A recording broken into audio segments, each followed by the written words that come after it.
Good afternoon, ladies and gentlemen. My name is Gregory Gandrud, and I am a candidate for treasurer of the California Republican Party. I really appreciate the opportunity to be here with you today. It's great to see some people that I've known for a really long time, and also great to meet some new people today. I actually live just up the road. I live in Carpinteria, and I've lived there for about 30 years. I served on the Carpinteria City Council, and I've actually been a Central Committee member in the County of Santa Barbara for about 22 years. Soon after I was elected to the Central Committee, I was elected there as treasurer of the Santa Barbara County Republican Party, and I served as 10 years as the county treasurer there for the Republicans. The job of treasurer for the California Republican Party is a really serious job. In California, it's actually illegal for a political committee to receive or spend money without having a treasurer. You can operate without a chairman, but you cannot operate without a treasurer. And the treasurer actually can go to jail. The treasurer and the committee can be fined. The treasurer can go to jail. So I take the responsibilities of being the California Republican Party treasurer very, very seriously.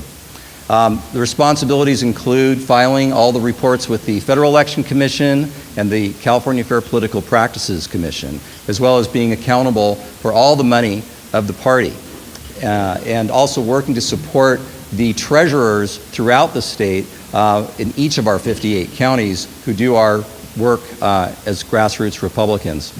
I'm very pleased to have the support of some very important people in this room, people like Diane Alexander, and Carrie Nelson and Tamara Howard, and statewide also some other very important people like Sean Steele and Harmeet Dillon, our National Committee man and woman, and Sean's wife Michelle, and many current and former county chairmen and statewide chairmen.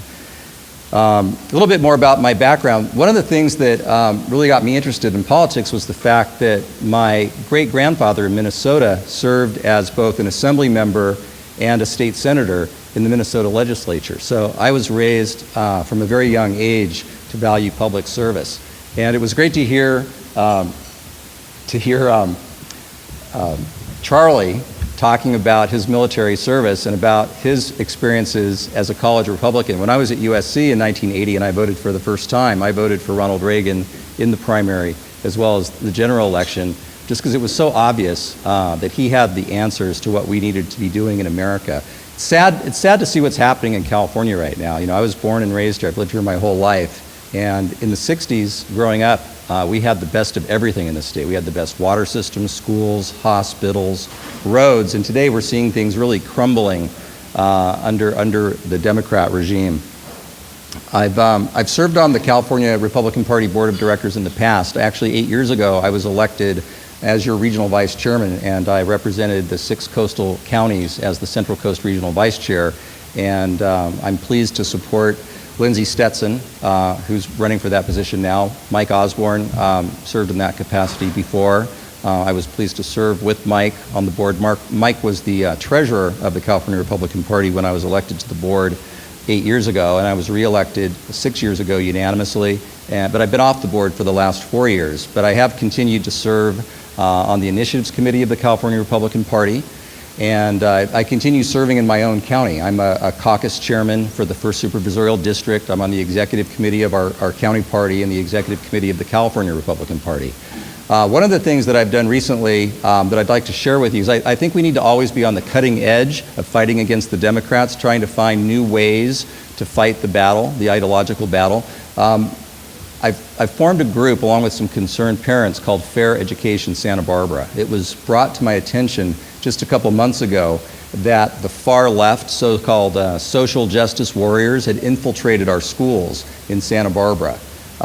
What we found out is that they had hired a nonprofit called Just Communities, like these social justice people, Just Communities Central Coast, and they'd gone into our schools, and the school district's actually paying them $300,000 a year. This has been going on for 10 years. They've spent $1.3 million over the last 10 years to pay these social justice warriors to come into our public schools and train teachers and train students. And their message basically is that the oppressors are the white male, Christian, capitalist, heterosexual, able-bodied people, and that everybody else is the oppressed. The women, the brown people, the homosexuals, the disabled people, they are all being oppressed, and that America, from its inception, it has been nothing other than a racist,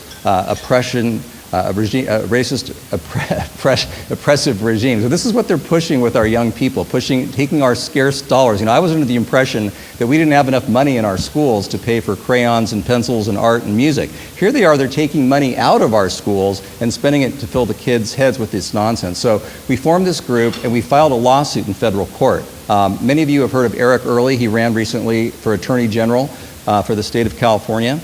And he came in like third place. It's unfortunate that he didn't win. We're stuck with Xavier Becerra, unfortunately. But Eric is a brilliant attorney, and we filed a lawsuit in federal court.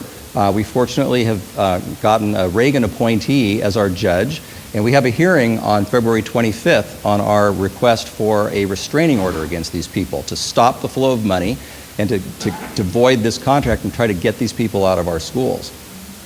So that's just one front we need to be fighting on. Thank you.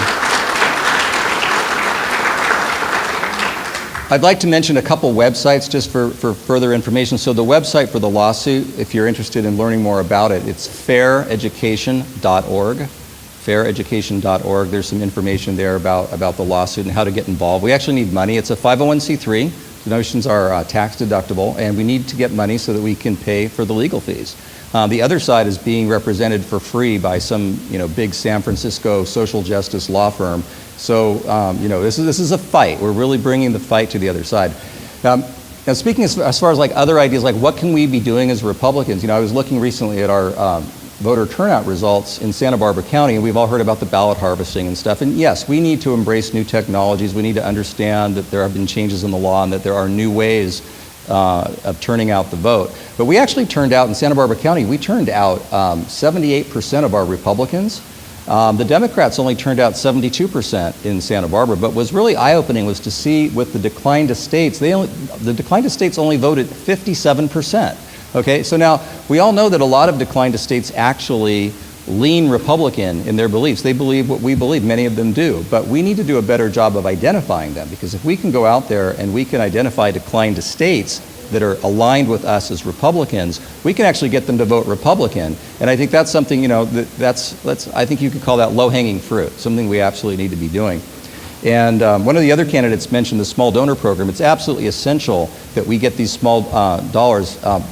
You may have heard of there's federal money and non-federal money. Well, the federal money is the most important money that we can raise, because the federal money we can be using for all purposes. We're somewhat restricted with what we can do with corporate money and large dollar donations, but the small dollar money is money that we can use for absolutely anything. We can use it for supporting our federal candidates. We can use it for voter registration. So that's definitely something that we need to do. Having served on the board before and having heard some of the comments from other candidates that have spoken to you, we are weak in the communication area. We really are. We need to be focusing on issues that unite Republicans and divide the other side. And I think there are a lot of issues. If you ask most Californians what they believe, you'll find that they believe a lot of the things that we believe. If we talk about increasing the water supply, fixing roads, choice in education, pension reform, regulatory reform, jobs, lower taxes, you'll find out that most Californians agree with us on those issues. So those are the issues that we need to be emphasizing in our communication, and we need to make sure that the CRP has a communications director so that when the Republican legislators introduce legislation on these issues that we should be talking about, that we're sharing that across social media, we're using those issues in our local media interviews, so that we're all basically singing out of the same hymnal in terms of which issues. Because otherwise, the liberal left, the journalists, they try to define us. They try to fight against us. They use the media as a propaganda tool of the left, and we need to take control of our message and define ourselves, talk about who we are and what we believe in, because I'm proud of what I believe as a Republican, aren't you? Before I leave you, I want to mention that I have a website as well that talks more about me and my campaign. It's Gandrud.org. That's my last name, Gandrud, Gandrud.org. I'd be very, very honored to have support from each and every one of you, to have your endorsement, to have your vote at the convention. We'll be voting on February 24th on the Sunday general session in Sacramento. And I look forward to seeing many of you there. I really encourage you to become delegates if you're not already delegates. Ask your county chair or your local legislator for an appointment, and look forward to seeing you there in Sacramento. I've traveled all over the state as a grassroots Republican. I was there in the Central Valley for the anti-Vidac campaign. It was 106 degrees out there in Wasco, knocking on doors in that special election. And I really did appreciate Travis bringing his crew of people to that campaign. It's been fun sitting here listening. You know, I've known Jessica for like 16 years, I think, since she became executive director here. Steve Frank has helped us on so many occasions in Santa Barbara where we've had tough parliamentary issues. I've worked with Steve many, many times over the years. You know, Diane actually helped me when Rudy Giuliani was running for president 10 years ago. We needed drivers, and Diane brought another volunteer up and a couple of cars. We had an entourage of 3 cars waiting for Rudy at the Santa Barbara airport out there on the tarmac, and he was running late because his jet was fogged in Santa Monica. So we were waiting. We were like an hour late, and I was getting nervous about all this. And Rudy finally showed up and got in the car, and we were driving, and he was talking on the cell phone with his wife for a while, and he got off the phone and he said, you know, why don't you drive a little faster? And I'm like, well, okay, you know, and it was to drive a little faster. He's like, well, why don't you drive a little bit faster? And I said, well, okay, you know, we're growing over 70 now. He's like, well, you can drive a little faster. I think we can talk our way out of a ticket. So anyway, it's been really a pleasure to serve, and I'm looking forward to serving as your CRP treasurer, and thank you so much for your support.